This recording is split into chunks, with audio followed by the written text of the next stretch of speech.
Hello student, welcome to again any video. इस video के अंदर हम पढ़ते हैं दोस्तों परमाणु त्रिज्या, एटॉमिक रेडियस। दोस्तों परमाणु त्रिज्या वैसे कोई कठिन टॉपिक नहीं होता, बट इसके अंदर हम पढ़ेंगे प्रभावित करने वाले कारक, परमाणु त्रिज्या को प्रभावित करने वाले कारक, और जिसके अंदर हमको पढ़ना पड़ेगा दोस्तों परिरक्षण प्रभाव और प्रभावी नाभिकीय आवेश, जेड इफेक्ट और सिग्मा क्या होते हैं, वो मेन टॉपिक है। तो वीडियो को एंड तक देखना। चलिए अपन स्टार्ट करते हैं।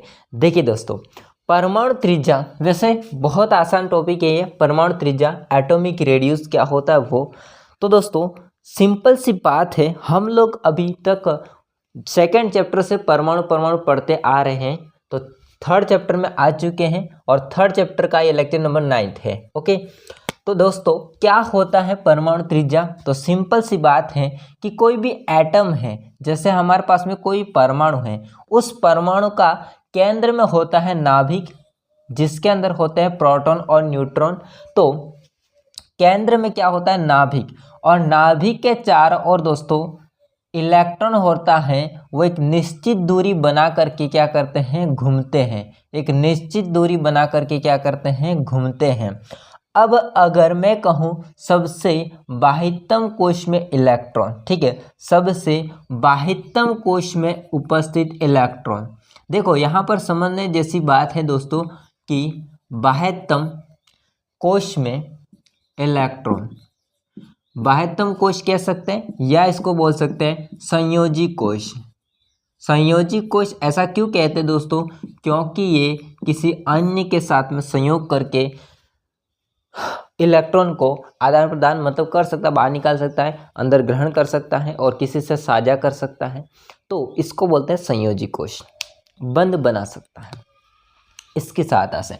तो सिंपल सी बात है कि बाह्यतम कोश में उपस्थित इलेक्ट्रॉन, बाह्यतम कोश में उपस्थित इलेक्ट्रॉन से लगा करके नाभिक के केंद्र से दूरी जो होती है, ये वाली जो दूरी होती है दोस्तों, इसको हम कहते हैं दोस्तों परमाणु त्रिज्या।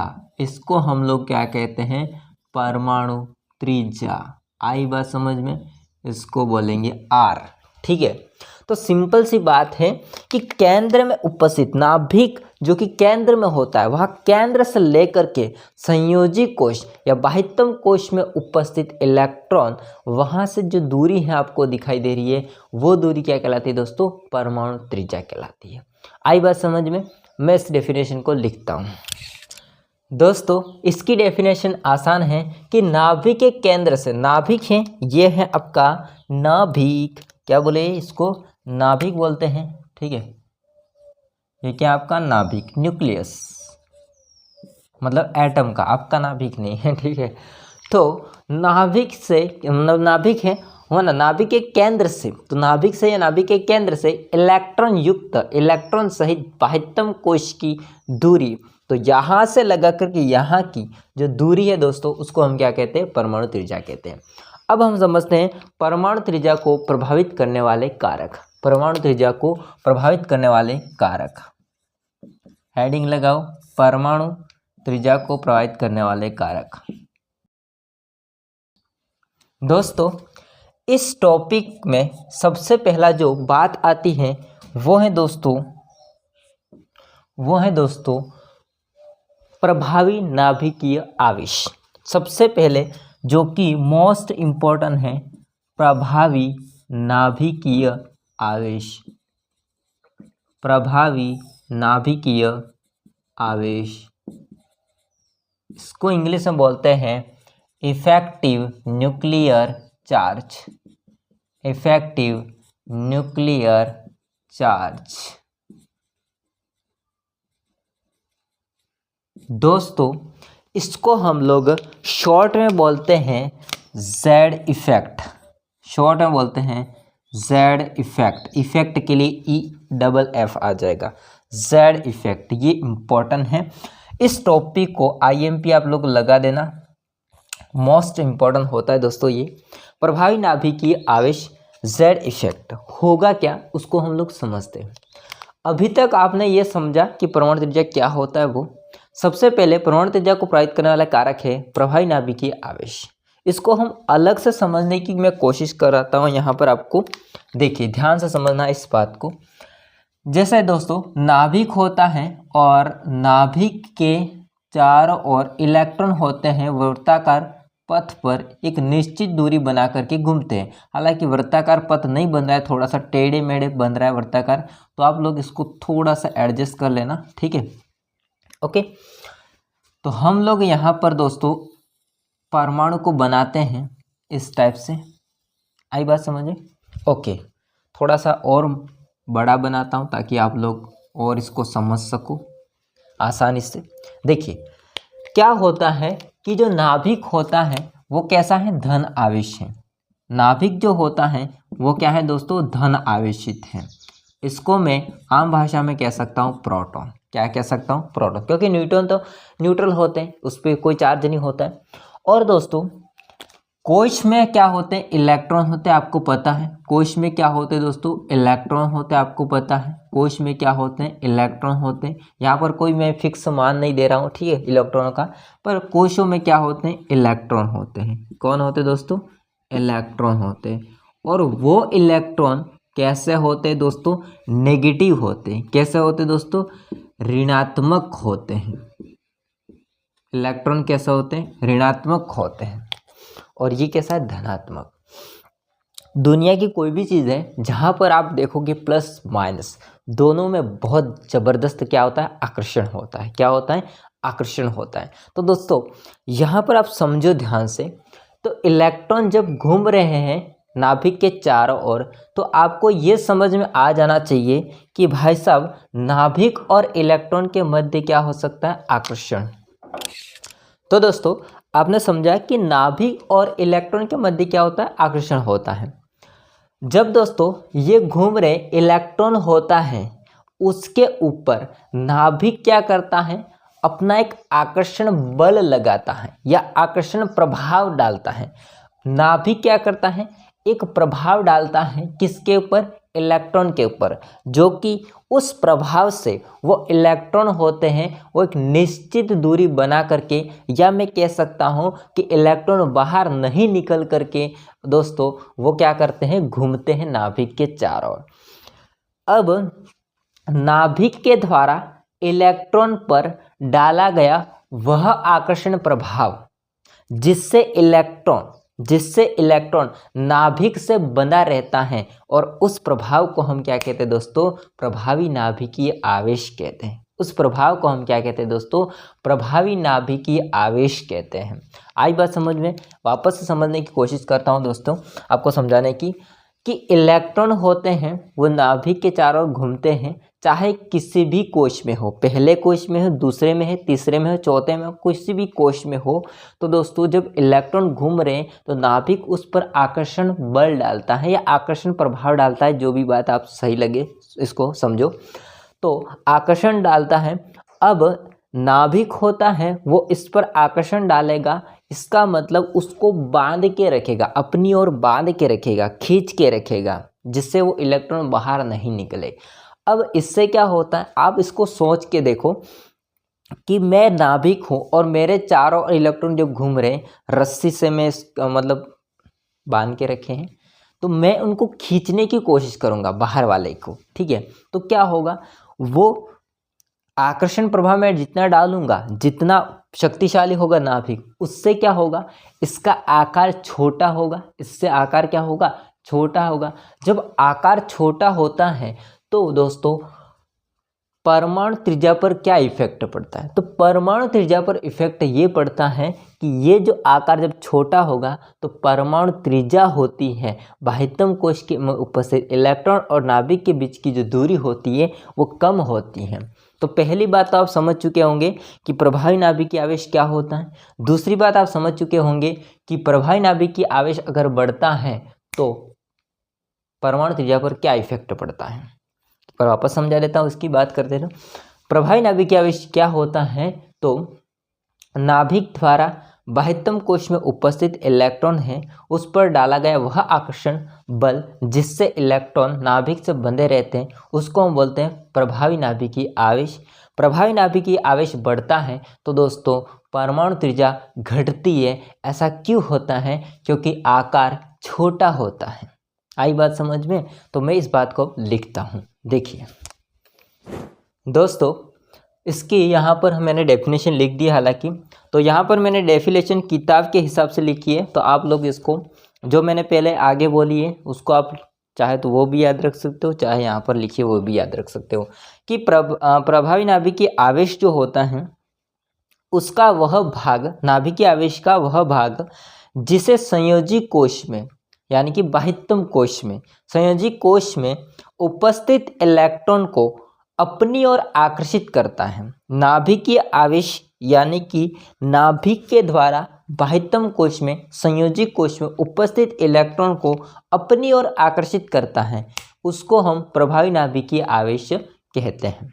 ठीक है, देखिए प्रभावी नाभिकीय आवेश को जेड इफेक्ट के द्वारा इसको प्रदर्शित करते हैं, व्यक्त करते हैं। और जेड इफेक्ट अगर इसका मान बढ़ता है तो बढ़ने से परमाणु त्रिज्या का मान क्या होता है, घटता है। ऐसा क्यों होता है, क्योंकि आकार छोटा होता है। इसका मैंने आपको समझाया आगे क्या चीज़ होती है वो। दोस्तों यहाँ पर इसको अगर शॉर्ट में इसको समझाने की मैं कोशिश करूँ तो इसको हम ऐसा शॉर्ट में समझ सकते हैं कि अगर जेड इफेक्ट बढ़ता है, यदि जेड इफेक्ट बढ़ता है तो दोस्तों आपकी परमाणु त्रिज्या का मान घटता है। इसका मतलब जेड इफेक्ट और परमाणु त्रिज्या आपस में व्युत्क्रमानुपाती होते हैं। आपस में दोस्तों कैसे होते हैं, व्युत्क्रमानुपाती होते हैं। आई बात समझ में यहाँ तक? तो ये कनेक्शन हो जाएगा इसको शॉर्ट में अगर देखना चाहे तो। यदि ये चीज़ बढ़ रही है तो ये चीज़ आपकी घट रही है, ये चीज़ आपकी दोस्तों क्या हो रही है, घट रही है। अगर ये चीज़ घट रही है तो फिर ये चीज़ आपकी बढ़ेगी। आई बात समझ में? तो कुल मिला के यहाँ पर आपको समझ में आ चुका है जेड इफेक्ट। अब सेकेंड है हमारे पास में प्रभावित करने वाले कारकों में से दोस्तों, वो है परिरक्षण प्रभाव, परिरक्षण प्रभाव या इसको बोलते हैं आवरण प्रभाव। इसको दोस्तों हम बोल सकते हैं शेल्डिंग इफेक्ट। क्या बोल सकते हैं दोस्तों इसको, शेल्डिंग इफेक्ट, या इसको बोल सकते हैं screening effect, screening effect, screening effect. ठीक है, इसको दर्शाते दोस्तों शॉर्ट में सिग्मा से, इसको दर्शाते हैं किससे, सिग्मा से। इसको बोलते हैं सिग्मा, इसको क्या बोलते हैं, सिग्मा। हालांकि ऐसा लिखना नहीं है, सिंबल है, याद रखना है, बट आपके लिए सिग्मा बोलते हैं इसको। ठीक है, ये भी इंटरेस्टिंग है, समझना ध्यान से। क्या होता है दोस्तों, अभी तक आप लोगों ने प्रभावी नाभिकीय आवेश के बारे में पढ़ा, सेम यहाँ पर भी होगा, थोड़ा सा बदलाव यहाँ पर आपको देखने को मिलता है। देखिए ये नाभिक है और नाभिक के चारों ओर इलेक्ट्रॉन क्या करते हैं, कक्षाओं में घूमते हैं, कोशों में घूमते हैं। ठीक है, कोशों में घूमते हैं। एक काम करते हैं, मैं इतने तक बनाता हूँ, बाकी बीच में भी कोश होते हैं, मैं इस चीज़ को नहीं दिखा रहा हूँ, और लास्ट में जहाँ तक कोश होंगे उसको दिखा रहा हूँ। देखो यहाँ पर बीच में कोश होंगे, ऐसे बीच में से कोश होंगे, बट मैं इसको नहीं दिखा रहा हूँ। ये सबसे बाह्यतम कोश को मैं दिखा देता हूँ, ये संयोजी कोश, या इसको मैं बोल सकता हूँ बाह्यतम कोश। ठीक है, और ये हो जाएगा सबसे आंतरिक कोश भी बोल सकते हैं इसको, तो इनको हम बोलेंगे आंतरिक कोश, आंतरिक कोश। ठीक है, देखिए आपको पता है सब में इलेक्ट्रॉन होते हैं, यानी कि इसमें भी इलेक्ट्रॉन होंगे और इसमें भी इलेक्ट्रॉन तो होंगे इसे, बीच वाले होंगे उसमें भी होंगे इसे। ठीक है, सब में इलेक्ट्रॉन होते हैं। देखो दोस्तों नाभिक क्या करना चाहता है, नाभिक है जितने भी इलेक्ट्रॉन होते हैं उसको अपनी ओर आकर्षित करने की कोशिश करता है। तो नाभिक क्या करेगा, चाहे दोस्तों आप लोग यहाँ से देखोगे तो यहाँ से भी अपनी ओर आकर्षित करने की कोशिश करता है इलेक्ट्रॉनों को, यहाँ से भी इलेक्ट्रॉनों को अपनी ओर आकर्षित करने की कोशिश करता है। तो यहाँ तो हो रहा है क्या, आकर्षण, यहाँ तो क्या हो रहा है दोस्तों, आकर्षण हो रहा है। ठीक है, नाभिक और बाह्यतम कोश या आंतरिक कोश कहीं से भी इलेक्ट्रॉन हो उनका क्या हो रहा है आकर्षण।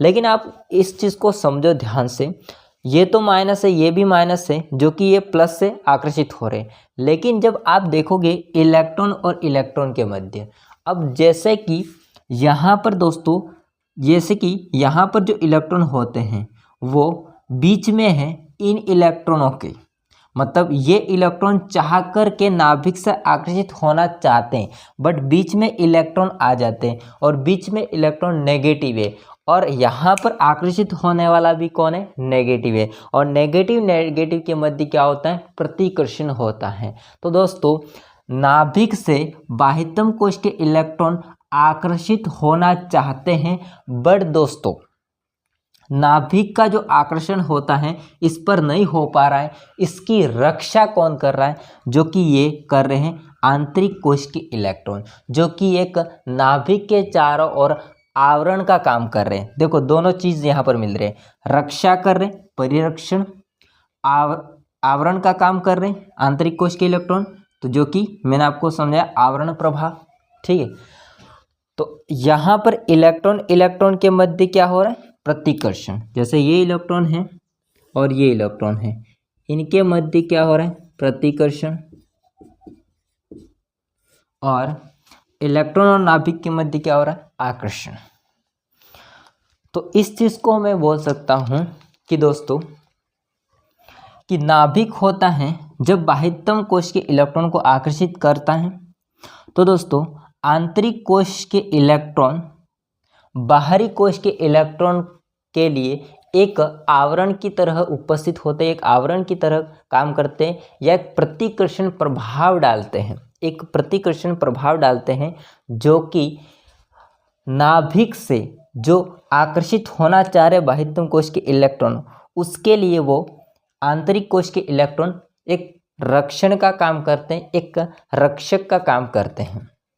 और इससे क्या होता है, ये इसके प्रतिकर्षण करेगा, तो ये जितना प्रतिकर्षण ज़्यादा करेंगे आंतरिक कोश के इलेक्ट्रॉन बाह्यतम कोश के इलेक्ट्रॉनों से, उतने ये दूर होते चले जाएंगे, जिससे अगर देखा जाए तो क्या हो सकता है, आकार बढ़ता है। इसी चीज़ को मैं बोलता हूँ दोस्तों परिरक्षण प्रभाव या आवरण प्रभाव। आई बात समझ में? एक बार नहीं समझ में आया तो वापस से मैं समझा दूंगा। फिलहाल के लिए इतना आप लोग स्क्रीनशॉट ले लीजिए, फिर मैं इसकी डेफिनेशन को लिखता हूँ। ठीक है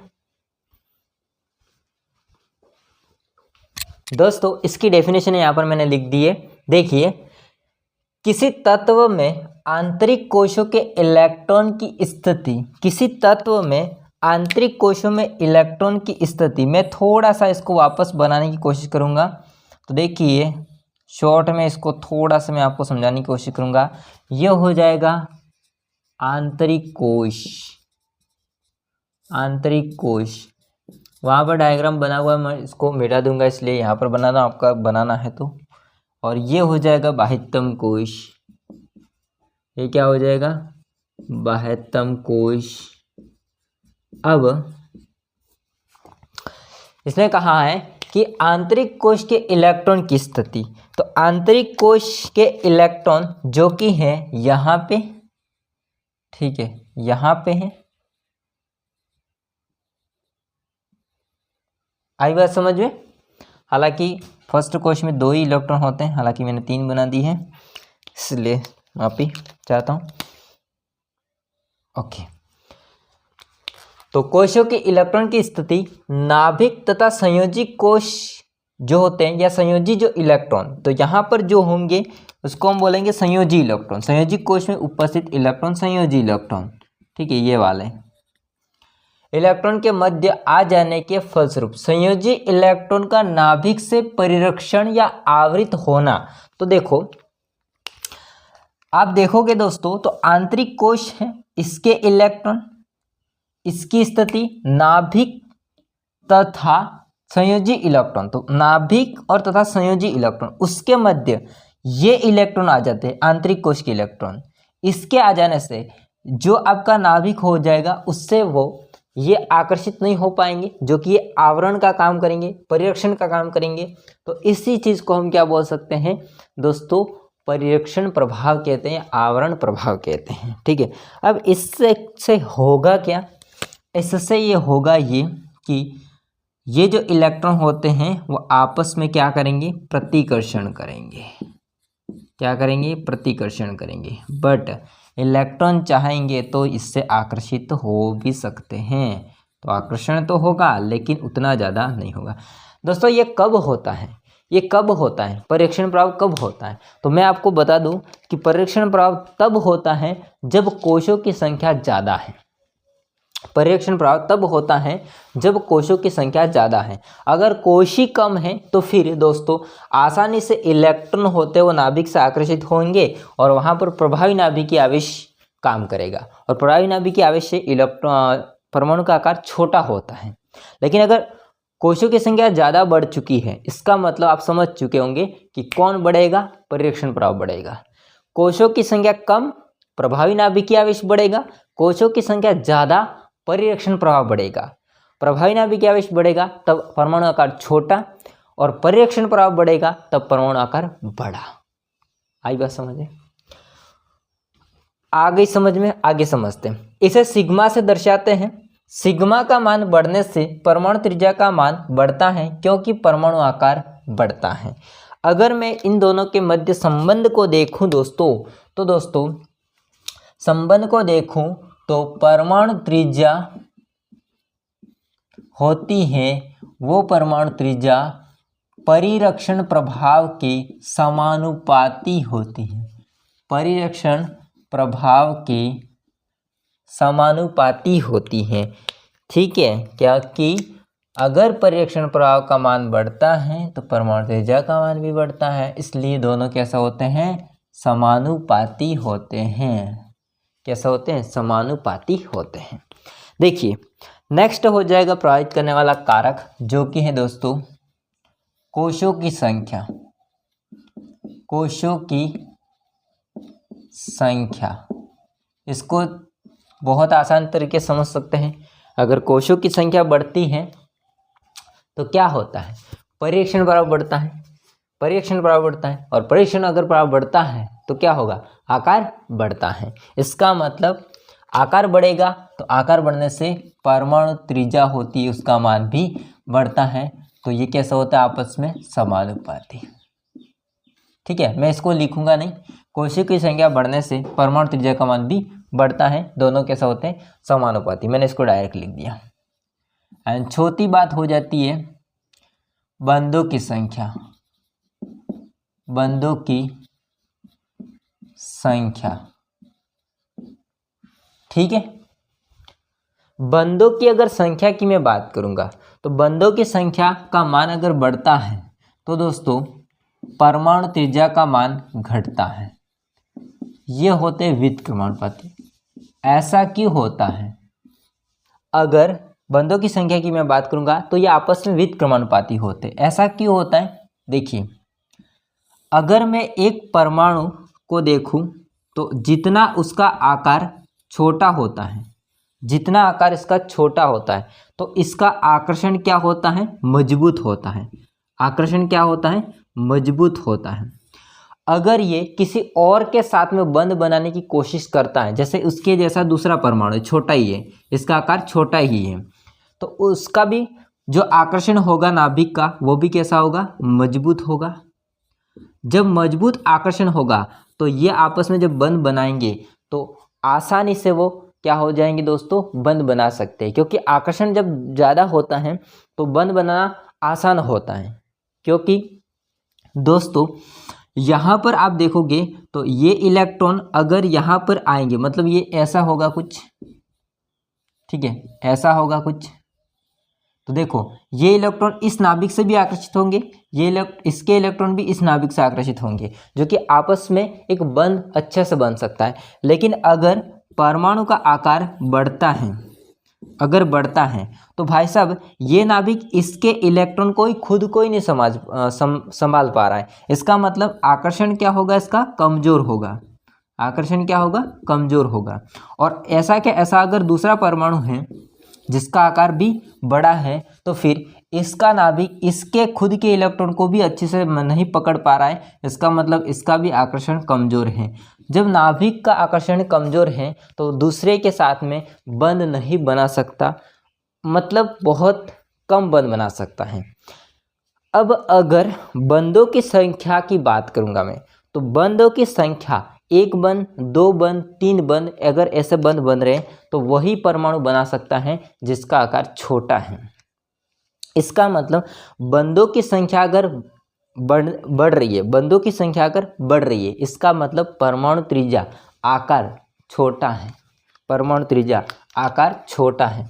बंधों की संख्या अगर बढ़ रही है, क्योंकि वही परमाणु बंध बना सकता है जिसका आकार छोटा है, तो इसकी संख्या बढ़ेगी तो इसका आकार घटेगा। आई बात समझ में? तो इस बात को आप लोग इसको याद रखना, ठीक है। तो आई होप को सारा समझ में आया होगा। ये टॉपिक था परमाणु त्रिज्या और परमाणु त्रिज्या को प्रभावित करने वाले कारक। तो वीडियो पसंद आया तो लाइक करना, चैनल को सब्सक्राइब नहीं किया तो कर देना। मिलते हैं नेक्स्ट वीडियो में, तब तक जय हिंद, वंदे मातरम। स्क्रीनशॉट